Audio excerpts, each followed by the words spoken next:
Halo teman-teman, balik lagi bersama gue Haris Panggabean di STM Suara Tengah Malam.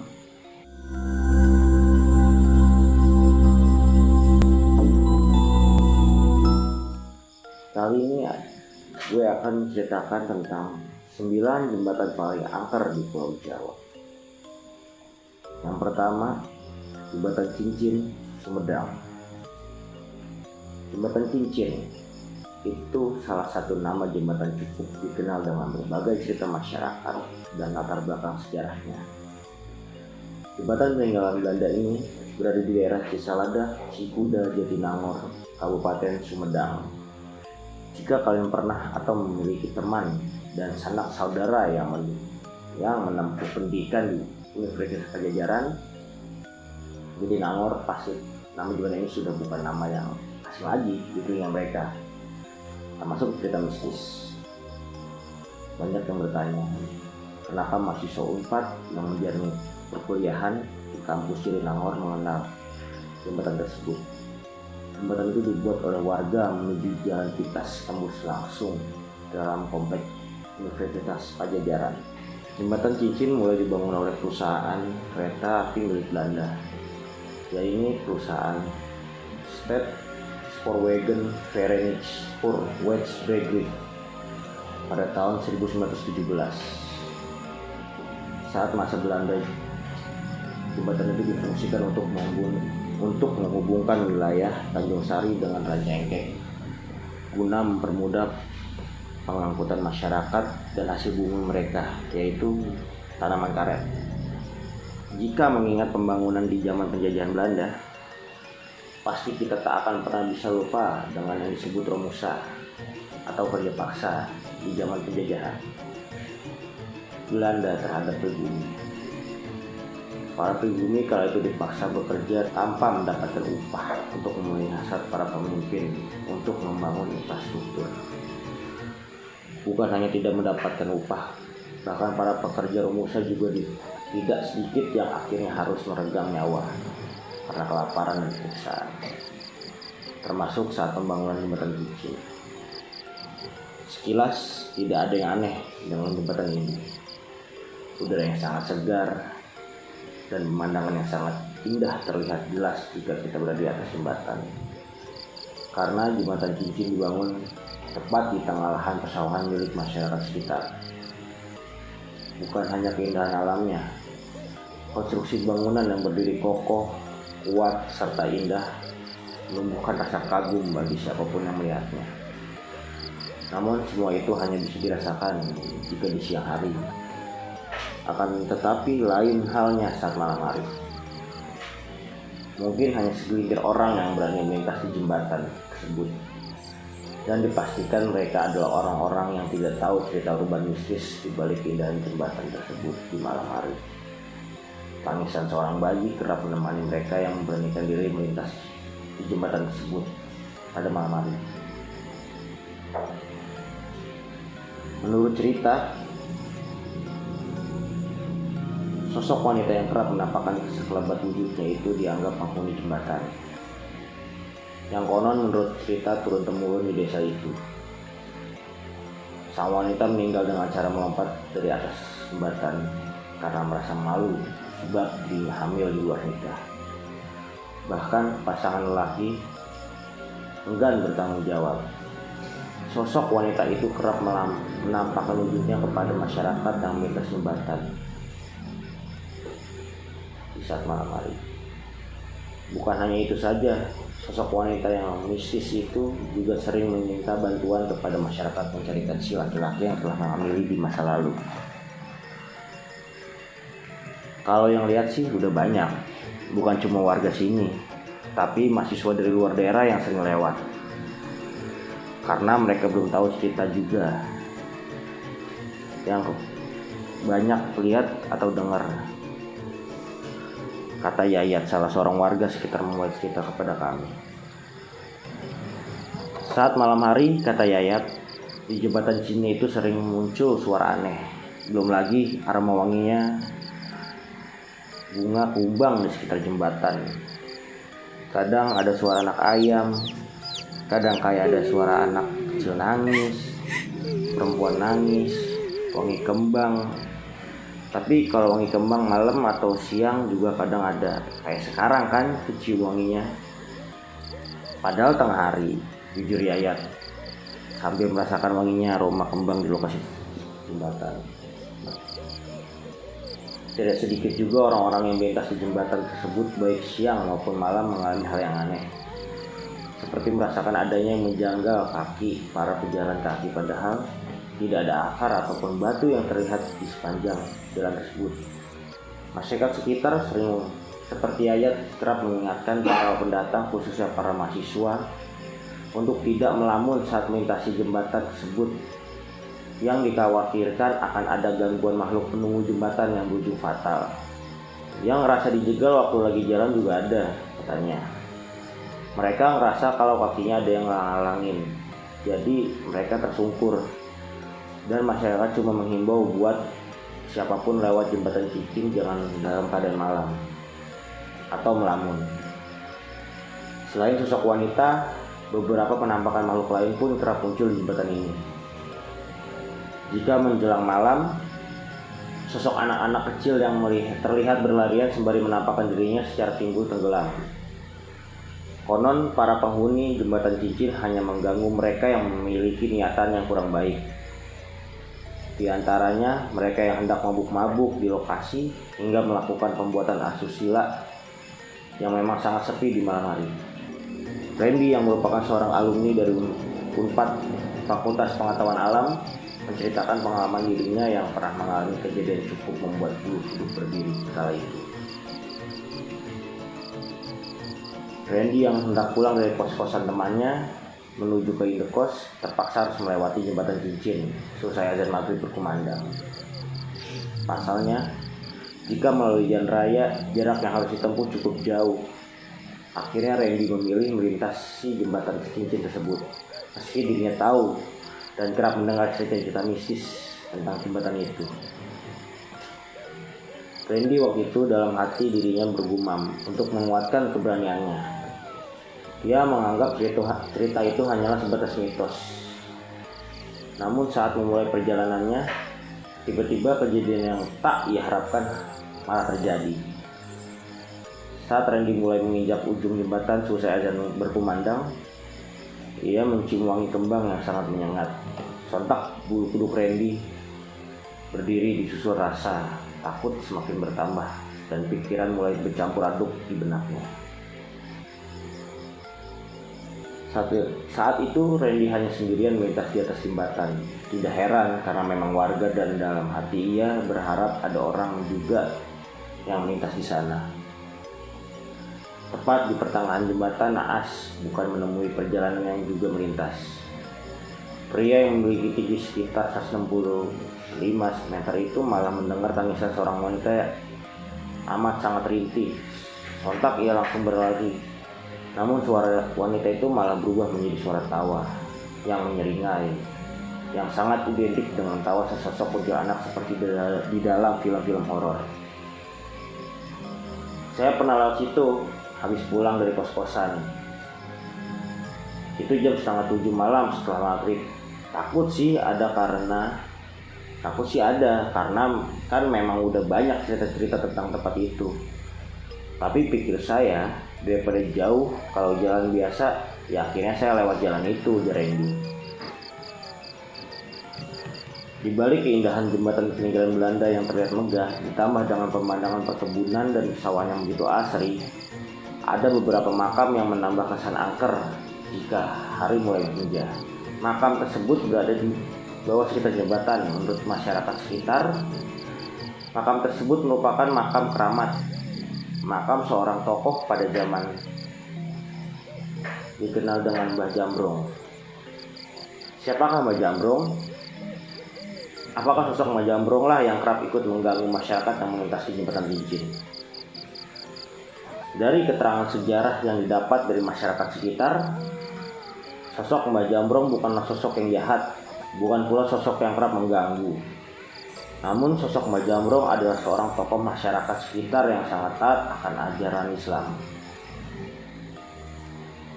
Mbah Jambrong merupakan sosok seorang ahli ibadah. Ia kerap mengajak masyarakat sekitar untuk beribadah dan memeluk agama Islam di zamannya. Meski makam tokoh agama tersebut di lokasi sekitar jembatan, namun tak ada yang tahu siapa sebenarnya Mbah Jambrong tersebut. Bahkan tak ada yang tahu juga tentang kelahiran dan kapan Mbah Jambrong meninggal kala itu. Biarlah cerita tentang jembatan cincin, sosok wanita penghuni jembatan, dan makam Mbah Jambrong. Yang kedua, Jembatan Ancol, Jakarta Utara.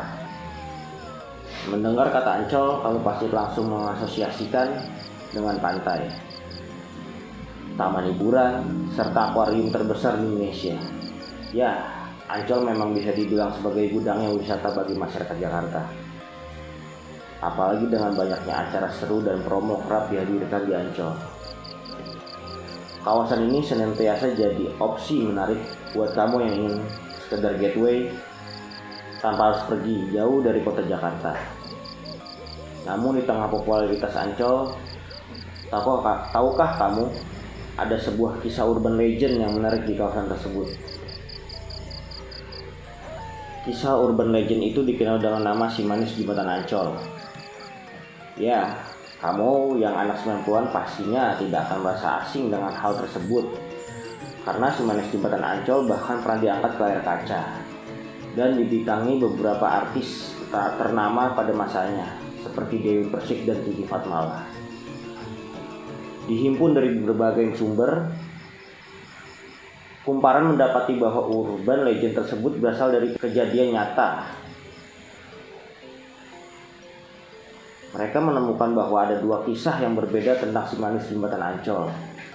Walaupun tidak diketahui secara pasti mana kisah yang benar dan paling sesuai, namun keduanya punya kesamaan akhir cerita yang tragis.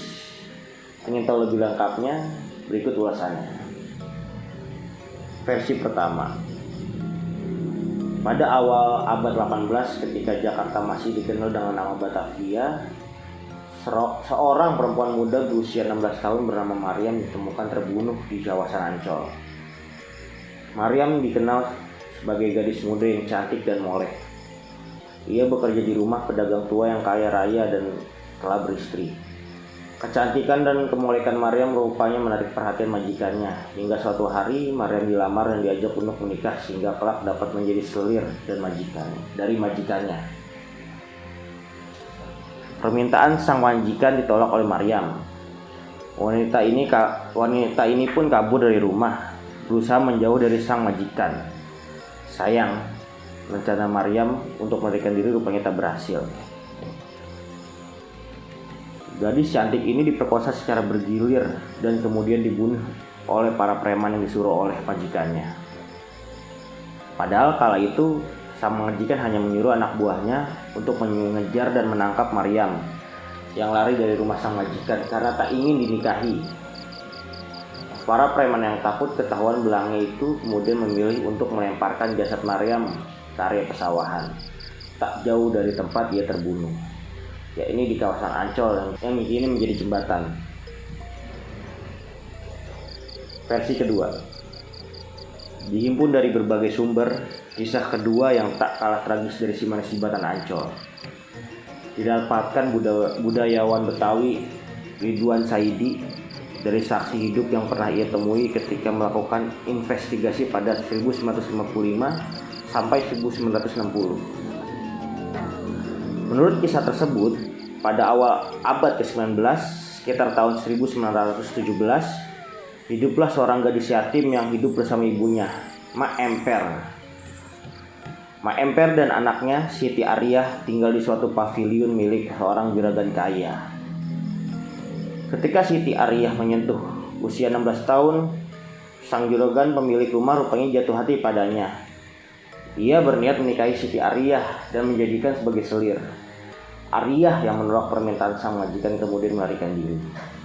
Seperti kata pepatah, keluar dari lubang singa, masuk ke lubang buaya. Begitulah nasib yang menimpa Siti Ariyah. Bukannya mendapat pencerahan, Siti Ariyah malah bertemu Oi tambah Syah, pedagang tembakau keturunan Tionghoa di Batavia yang berasal dari Pekalongan. Ia dikenal sebagai pria playboy pada masanya dan sangat suka main perempuan. Melihat para Siti Ariyah, Oi lantas tergoda dan ingin menjadikan sebagai koleksinya. Siti Ariyah kembali kabur untuk menyelamatkan dirinya. Naas, dua preman suruhan Oi Tambasia rupanya lebih cepat dibandingkan gerak gadis muda itu. Siti Ariyah menemui ajal di bendungan Dempet dekat Danau Sunter di tangan mereka. Jenazahnya dibuang sekitar 400 meter dari jembatan Ancol. Berbeda dengan kisah sebelumnya, Siti Ariyah meninggal karena membela diri. Ia meninggal tanpa diperkosa oleh para pembunuhnya. Kawasan inilah yang kemudian populer dikenal sebagai Simanis Jembatan Ancol. Konon, Simanis Jembatan Ancol menjadi arwah yang gentayangan karena ingin memberitahukan keberadaannya pada sang ibu. Sementara Oi Tambasia akhirnya meninggal dengan cara digantung oleh Belanda di Taman Fathahillah, Jakarta Utara. Ia dihukum gantung karena ketahuan memiliki banyak kasus pembunuhan. Salah satunya adalah membunuh ipar kandungnya sendiri yang bernama Sutejo. Oi membunuh Sutejo karena cemburu melihat kedekatan Sutejo dengan sang istri, Mas Ajeng Gunjing. Kebingungan antara kisah ini kemudian membawa kami untuk mencari tahu lewat salah seorang pria yang memiliki kemampuan lebih.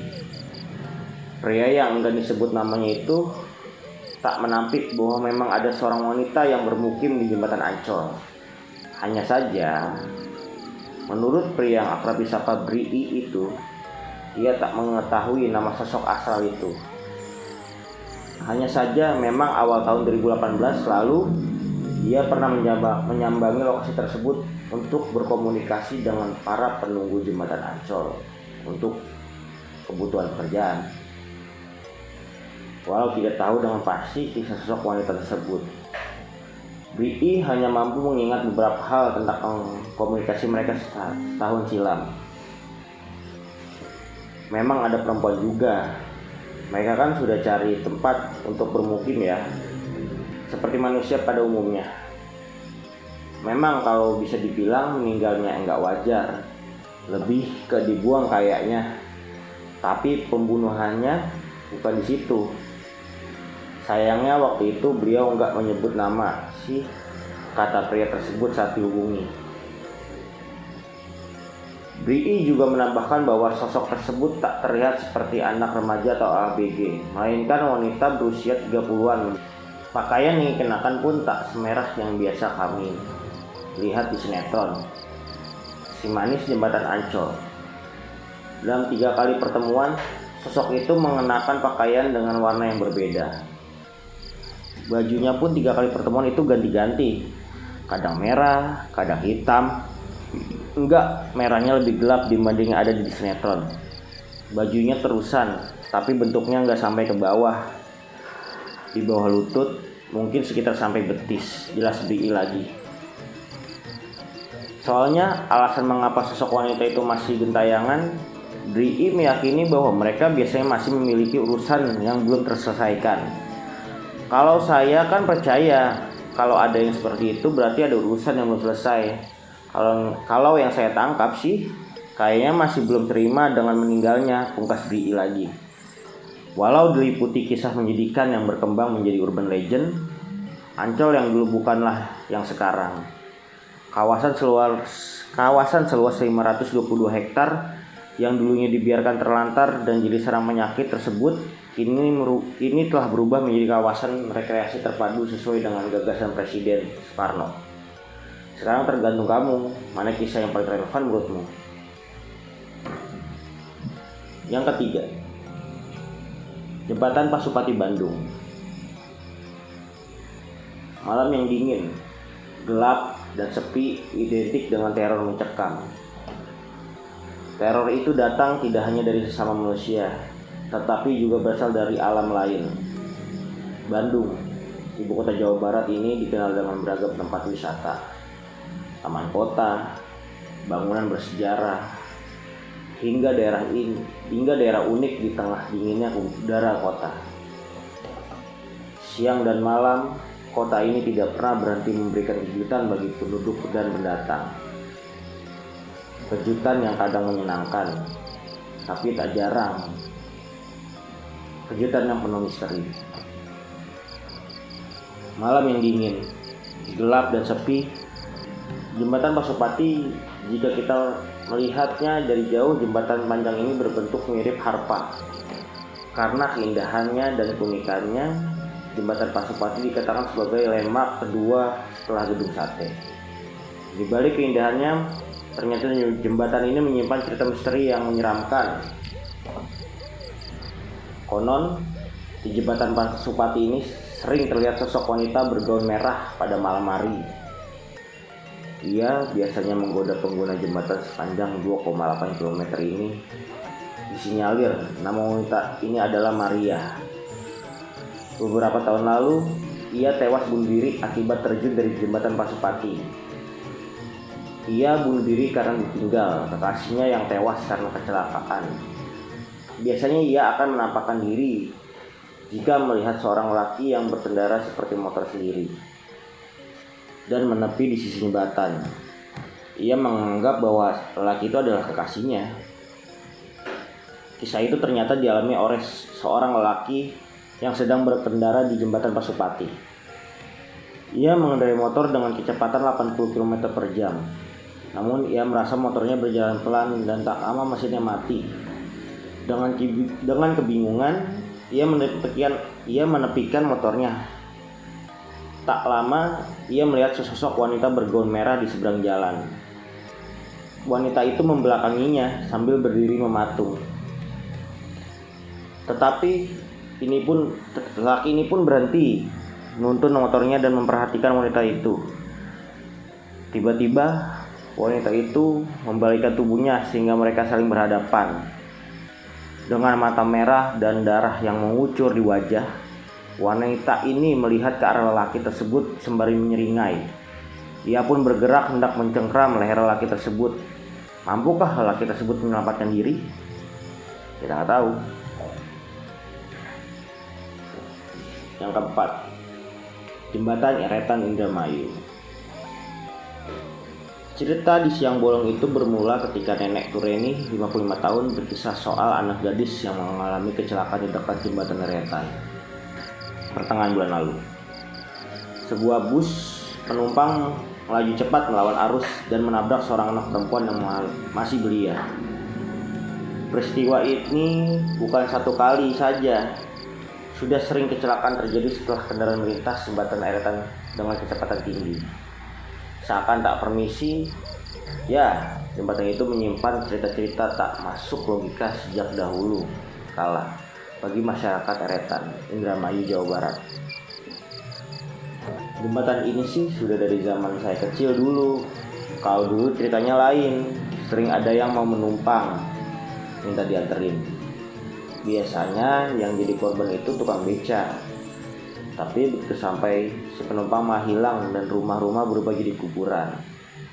Cerita nenek Tureni di rumahnya yang terletak persis di bawah jembatan. Ada pula cerita tentang seorang misterius yang selalu meminta klakson ketika kendaraan akan melintas. Sekitar 50 meter dari situ memang terdapat pemakaman di kiri dan kanan jalan. Pernah juga ada orang-orang malam-malam bawa mobil, terus tiba-tiba ada di tengah kuburan situ, tapi nggak ada rusak, nggak ada apa-apa mobilnya. Ibu nenek Tureni. Kisah yang diceritakan nenek Tureni pun dia amini suaminya, kakek Kusno namanya, 60 tahun. Menurut dia, jembatan yang pertama kali dibangun saat zaman penjajahan Jepang itu memang banyak tanda tanya.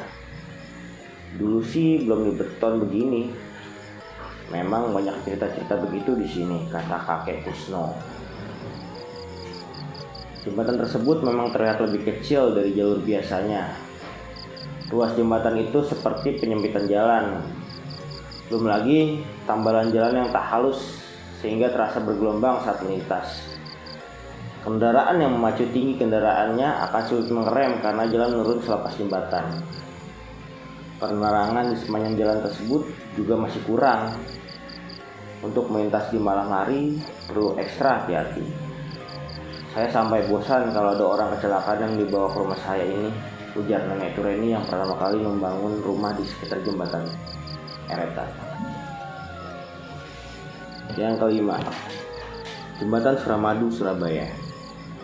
Bagi warga Indonesia, khususnya Madura, Jembatan Suramadu merupakan hasil nyata pembangunan pemerintah yang membanggakan. Jembatan sepanjang 5.438 meter yang menghubungkan Pulau Jawa dan Madura ini pertama kali dibangun pada tahun 2003 dan diresmikan pada tahun 2009. Untuk membangun jembatan terpanjang tersebut, di Indonesia ini membutuhkan biaya yang tak sedikit. Pemerintah Indonesia harus menggelontorkan uang kurang lebih 4,5 triliun. Untuk mempercepat perataan pembangunan ekonomi negara, jembatan ini pun tak hanya diperuntukkan bagi kendaraan beroda 4 saja. Kendaraan beroda 2 pun diperbolehkan melewati jembatan Suramadu. Namun dengan batasan maksimal 40 km per jam, sedangkan untuk mobil dibatasi 60 km per jam. Karena dibangun di atas laut, jembatan ini pun rawan terkena badai. Maka pemerintah pun melakukan buka tutup jembatan saat cuaca tak memungkinkan. Namun siapa sangka, di balik kemegahan, jembatan Suramadu menyimpan mitos mengerikan. Sebenarnya lokasi jembatan Suramadu ini bukanlah yang diharapkan para pendirinya. Karena pada saat itu lokasi tersebut merupakan makam leluhur setempat. Demi kepentingan pembangunan jembatan, maka tanah pemakaman tersebut dipindahkan. Lalu ada yang mengatakan bahwa ada satu jasad yang masih utuh ketika proses pemindahan makam, padahal tidak ada yang meninggal dalam beberapa hari terakhir sebelum pemindahan makam. Yang mengerikan, jembatan Suramadu ini menelan banyak korban jiwa dalam proses pembangunannya. Mitosnya sejumlah 20 pekerja bangunan yang ada di sana mati tertimbun material yang terkubur hidup-hidup.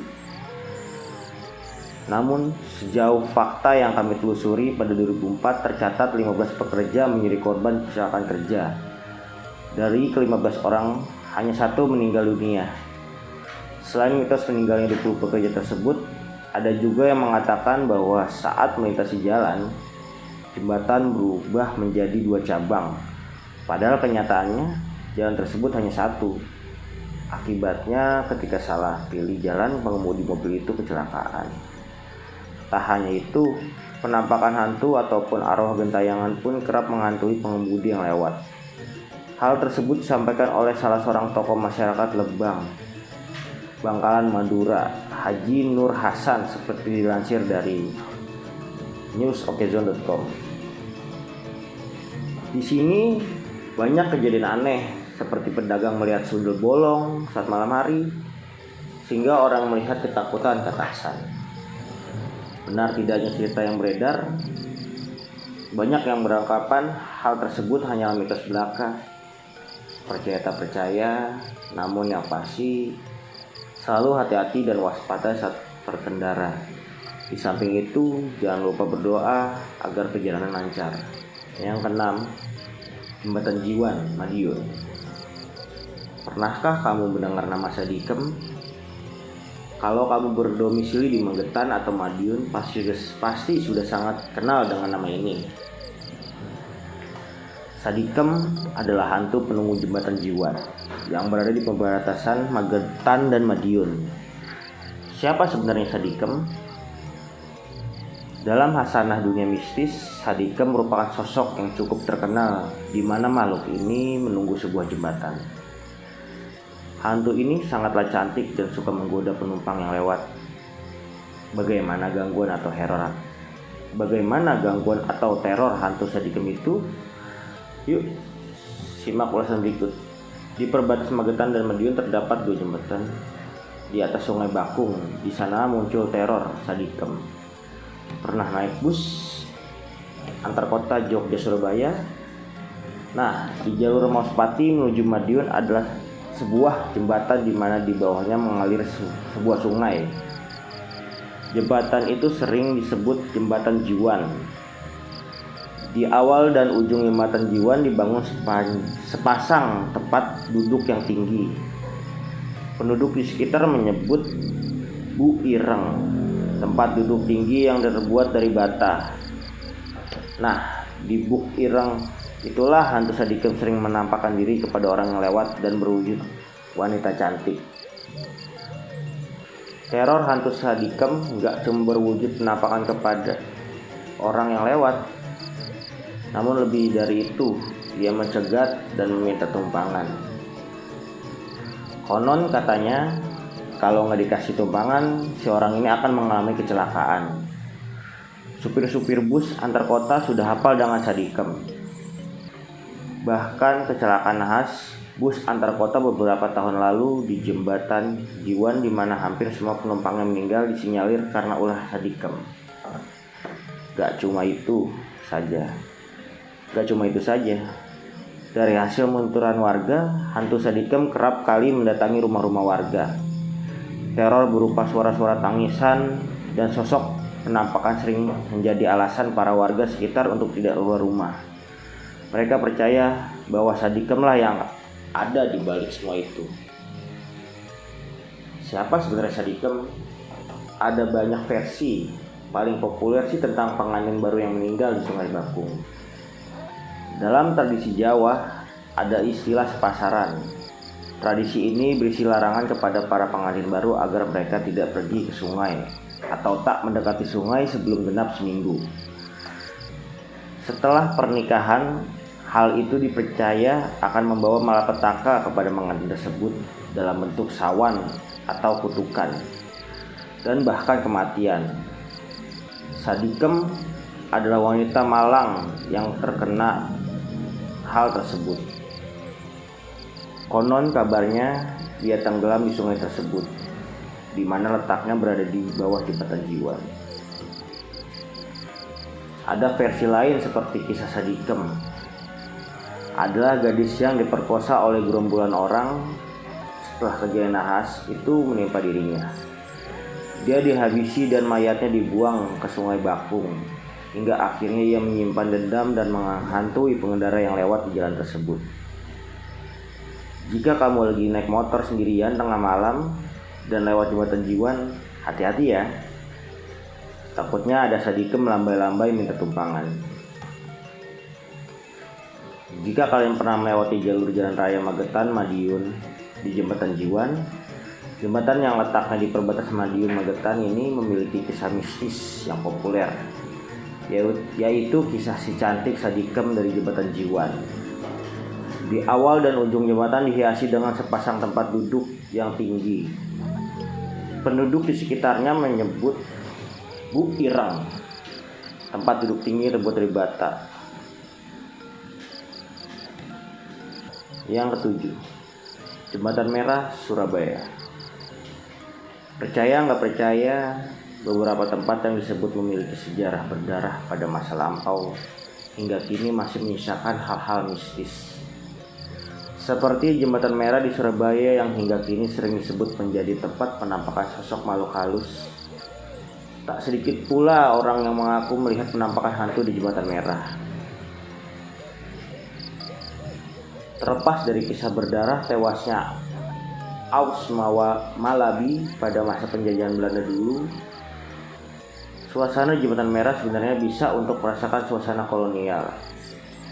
Namun sayangnya tempat yang dulu menjadi medan pertempuran antara Belanda dan pribumi itu sering membuat orang ketakutan. Cerita hantu tak memiliki sebagian badannya juga menyebar. Tak hanya itu, banyak orang yang mengaku kerap mencium bau anjir darah yang tak diketahui berasal dari mana. Pengendara yang melewati Jembatan Merah ini kerap mendengar suara minta tolong. Tapi jika menilik sejarah, ya mungkin wajar saja hal-hal seperti itu terjadi. Yang kedelapan, Jembatan Sulfat, Malang. Sekilas tak ada yang terlihat aneh dari Jembatan Sulfat. Nama Sulfat pun disandang jembatan ini lantaran berada di Jalan Terusan Sulfat, Kota Malang. Jembatan kokoh ini pun cukup ramai dan tak jarang dilewati oleh kendaraan-kendaraan besar seperti truk misalnya.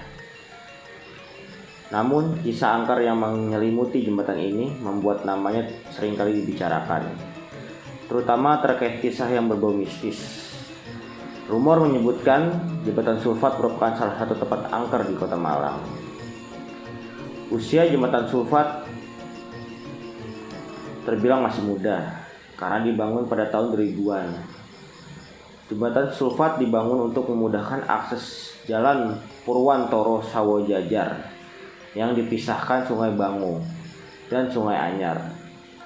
Berdirinya jembatan yang memakan sebagian lahan makam yang ada di sekitar lokasi pembangunan jembatan, banyak yang beranggapan bahwa sang penghuni makam tidak terima tanahnya diambil begitu saja, sehingga menimbulkan banyak kejadian aneh di sekitar jembatan. Beberapa kejadian kecelakaan yang terjadi di sekitar jembatan seringkali dihubungkan dengan pandangan tersebut. Tak jarang kejadian-kejadian tersebut dihubungkan dengan aroma mistis yang mengitari jembatan Sulfat. Tak hanya itu, rumor menuturkan jika tak jarang pengendara sepeda motor mendapat penumpang makhluk astral saat melintasi jembatan ini. Rumor lain menyebutkan banyak pengendara yang melihat tikungan pada jembatan tak terlihat. Memang bentuk lintasan jalan jembatan Sulfat berbentuk sedikit berbelok. Bentuk lintasan ini pula lah yang membuat banyak orang terkecoh, sehingga menabrak pembatas atau parahnya terjatuh ke sungai. Berbagai kejadian tersebut kemudian dihubung-hubungkan dengan logika mistis di sekitar jembatan. Cerita terucap dari mulut ke mulut lainnya, sehingga terbentuklah citra mistis pada jembatan ini. Tak jarang orang-orang dengan kekuatan khusus ingin membuktikan keberadaan makhluk astral di jembatan ini. Meski begitu, jembatan Sulfat tetaplah jembatan yang menghubungkan dua daratan yang dipisahkan oleh sungai. Keberadaan jembatan Sulfat sangat bermanfaat bagi pengendara sepeda motor, terutama yang menuju arah Purwantoro dan Sawojajar. Karena bentuk jalan yang sedikit berbelok, para pengendara disarankan untuk berhati-hati saat melintas jembatan ini. Yang ke-9, Jembatan Comal, Pemalang. Kecamatan Comal di Pemalang, Jawa Tengah adalah rute yang pasti dilalui jika menyusur Pantura Jawa. Meski berada di jalur utama, kerap dilintas kendaraan, daerah tersebut masih menyimpan berbagai kisah misteri. Salah satunya adalah Jembatan Comal. Jembatan ini terletak di perbatasan Comal dan Ampel Gading, tepat di atas Kali Comal selebar kurang lebih 25 meter. Pada tahun 2014 lalu, jembatan Comal sempat roboh. Sebelumnya, peristiwa serupa juga terjadi pada tahun 1923 dan 1989. Robohnya jembatan itu dikaitkan dengan kisah misteri oleh warga setempat. Seperti kerajaan buaya putih, konon kejadian tersebut disebabkan oleh amukan siluman buaya putih. Karena itulah dulu masyarakat setempat rutin memberikan kepala kerbau sebagai sesaji untuk mencegah sosok gaib tersebut mengamuk. Di jembatan itu juga sering terjadi kecelakaan tunggal tanpa sebab yang jelas. Tak sedikit yang mengatakan bahwa pengendara yang melintas diganggu oleh tangisan dan jeritan bayi. Bahkan ada yang mengaku melihat sosok anak kecil yang tiba-tiba melintas. Kengerian jembatan Comal juga tak terlepas dari kisah makam kuno di bawahnya. Banyak yang tak mengetahui lokasi karena kondisi makam yang sudah sangat tua dan tidak terawat. Beberapa orang mengaku sempat melihat penampakan makhluk gaib ketika melintas di jembatan malam hari. Karena itu, warga sekitar kerap menyarankan pengendara untuk berdoa dan tetap berwaspada ketika melintas jembatan Comal. Sekian cerita-cerita horor dari gue. Saksikan episode selanjutnya dan cerita yang berbeda di Suara Tengah Malam.